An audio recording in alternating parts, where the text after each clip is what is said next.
having human conversations.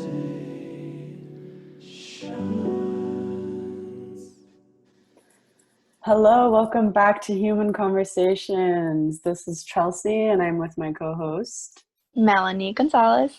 and we welcome you back to our third episode of season 2. I'm so excited.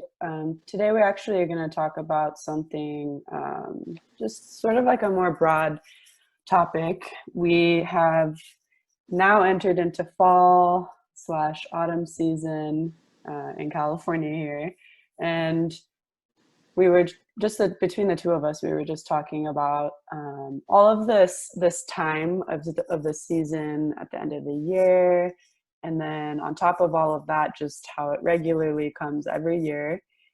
We're experiencing all these things, and so we wanted to just have a conversation about what that looks like for us in terms of our family, more specifically with our caretakers, our caregivers, our parents, our family of choice. We really want to open up the conversation and put words to how family can look different for everyone during this time. And one of the major reasons we were thinking about this is just how, as we were growing up, how we learned what our cultural traditions were as we entered in this time of the year. So this ending phase of the year, the fall season, and all of that. So Yeah. So we're going to kind of talk about the holidays coming up. Obviously holidays happen all year long, and different families celebrate different holidays throughout the year, but in the American culture anyways, this time of year marks holiday season, as they call it, and there's a lot of emphasis on family around this time. So that is important because a lot of people, for the term family looks so many different ways and means so many different things to people. So I thought it'd be good to first talk about how family can look different, right? Family can be like a single mom raising her 3 to 1 to 5 to however many children she's got. Or it could just be a single person on their own, right? Like, who's working to have a family of choice, which would be people that they connect with in the community, whom they develop these really loving bonds with, who support each other, and maybe they didn't have a biological family, but these are now their family of choice. And even families, maybe your family or your idea of family could just be yourself, right? Maybe you were adopted, and once you grew older, you decided that, it was best to kind of create that family on your own, like Melanie is saying. And I really appreciate that we can put words to this, because I think there's a lot of pressure in our culture to have and do certain things during this time. And so I think it's nice to acknowledge and put words to this to help others feel seen. You're not alone during this time. A lot of us have our own unique versions of what family means to us, and more specifically, even what family even looks for to us. Right. It could be from the single dads to the traditional, 2-parent heterosexual couple with 2.5 kids. Family can look all kinds of ways. Coming from a Latinx community, my family generally are a little, I don't just consider, when I say family, it's not just my immediate family. When I think about my family, I think about that includes my grandparents, that includes my cousins, my aunts and uncles. When I think about my family getting together, I don't imagine it's just my immediate family. I know some people do that, where it's just just the people I live with, and that's it. Or grew up with, whatever. But I imagine it's like, when I'm talking about my family, it's everybody. Everybody that I hang out with and see with pretty regularly, though. So and then that's different for me. I see my family regularly, which is pretty much almost daily, or at least every other day. We are always communicating. We're always talking with one another. So other people, though, that may be not necessarily their biological family, that could be their family of choice. That could be like adopted parents and biological parents, you know, like there's a lot of people in one's life that they consider family. Mm-hmm. Even it could be like maybe your aunt or your uncle had stepped up for you and you kind of consider them to be your, you know, for me, my family and my idea of family, of what I pull from, has changed a lot, like very drastically over the past few years. In some ways, I've lost a lot of family, and I don't mean because they've passed. I mean, of course, when I was younger, some people were passing away, but I mean more so just because of how things ended up changing and my idea of what I considered family. And so I would say for me, when I think of family, I think of my immediate family. I think of my mom, my sister, my dad. I think of my mom's mom, my grandma, and then you know, my partner now, because we've been together for some time. And so those are kind of the immediate people that I think of. I don't think of any extended family.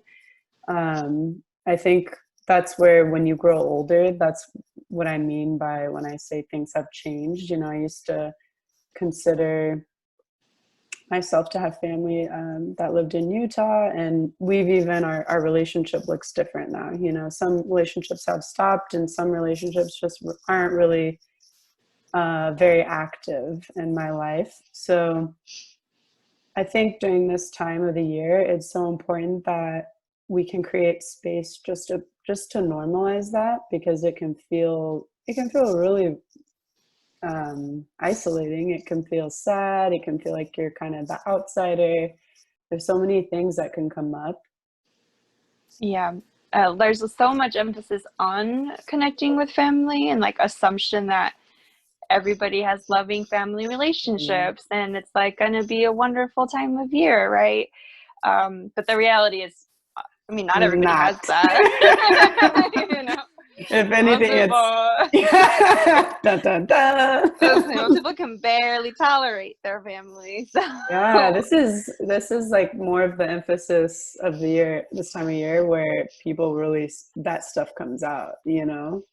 Yes, and I feel like with COVID, many people have already been struggling with their familial relationships right now because of having to live together 24/7, never getting a break from one another, and you know, maybe some things coming out that hadn't been processed before because of distractions, etc. Right? So now this time of year might look very different for a lot of people, also because of the fact that a lot of people do have to stay, you know, socially distant from one another. That people who really crave that connection this time of year and like really enjoy like being around people and such, they are not going to be able to experience that the same way, which may impact how they feel during this time of year, right? Yeah, and I wanted, as you were talking, I was just thinking, I also want to also put this out there to our Black community this time of year, especially this year. A lot of people have lost a lot of their family members, and due to all the violent crimes. And I think this year especially, all of those feelings will be heightened. All of those feelings of depression, seasonal depression is very much a real thing, which, you know, Melanie and I, we were talking about that, and how much we really need to put more language on that idea of how this time of year really brings that up in us. And you know, it's not to sit here and be like, you know, woe is me, or to be like, this is so negative, but it's just to honor the fact that that's a very common experience. And now with everything else in the world that has happened, it's now going to be at the forefront of our lives, you know, right there. Right. Yeah. You know, we're all going through different struggles right now. A lot of people are struggling way more than others. A lot of people have lost a lot of family members to COVID this year and are going to be grieving their loss during this holiday time as well. And there's just so many compounding factors this year for what could just be COVID depression / also on top of seasonal depression, right? There could be a lot of things going on for mental health this time of year. So people do look to family to cope, right? And parents, maybe, or parental figures, especially, because usually those people are the kind of the backbone of the family, right? They keep people together. Sometimes those could be grandparents, depending on the family. Yeah. And again, sometimes it can be other people, family of choice, maybe persons that you've chosen, who are those people for you, who you kind of look to for, I guess, hope, really, right? Yeah. So, Hope, or and just even some sense of connection, you know? right, yes. Someone to kind of tell you it's going to be okay, and to help kind of get your mind off things, usually, right? And this season is good for that, in that sense, right? There's a lot to distract. Usually fun things like decorating and you know, planning different like fun activities that you can do, hopefully in a safe way. But normally around this time, people have different rituals that they do with family, and COVID may have impacted some of that for some people this year. But other things may not have been necessarily so impacted, and may still be things that people are looking forward to.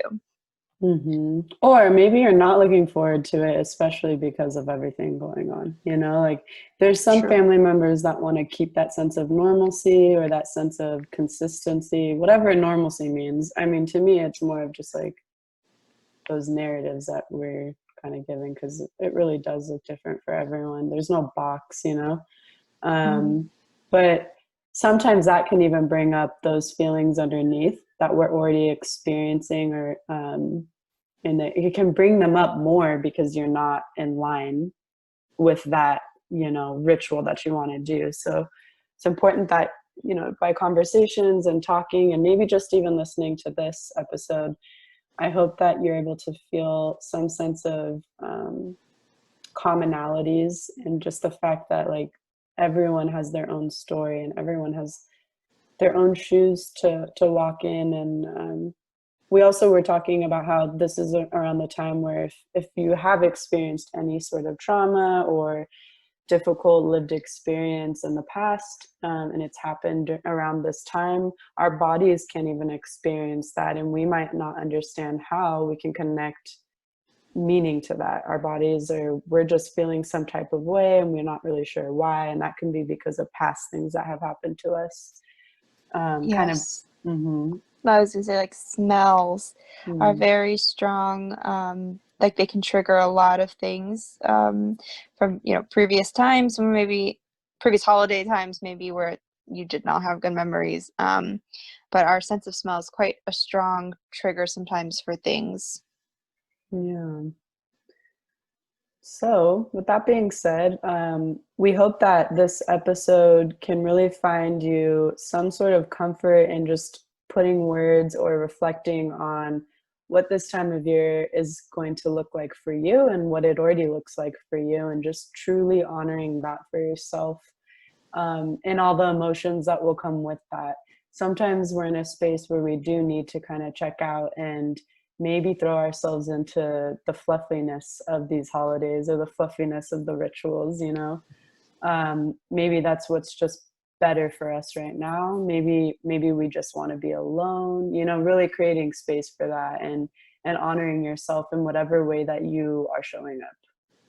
And if you're feeling like you don't want to be alone, really taking the step to reach out to people, because I'm sure people during this time will be open to being receptive and hearing and connecting in a new way if they know other people are struggling. Yes, and please, Melanie and I both have our resources, our websites. You can find us on Instagram through Human Conversations, and Melanie, I know you have your Instagram account, Grounded Connections, just for resources in terms of reaching out. And I also have mine on my Instagram, Chelze Z. So just to put that out there so that people know that there are resources out there. Yes. So thank you, everybody, for listening, and we're excited to continue on with season 2. Yes, and you are listening to Human Conversations with Chelze and Melanie. Thank you. Thank you.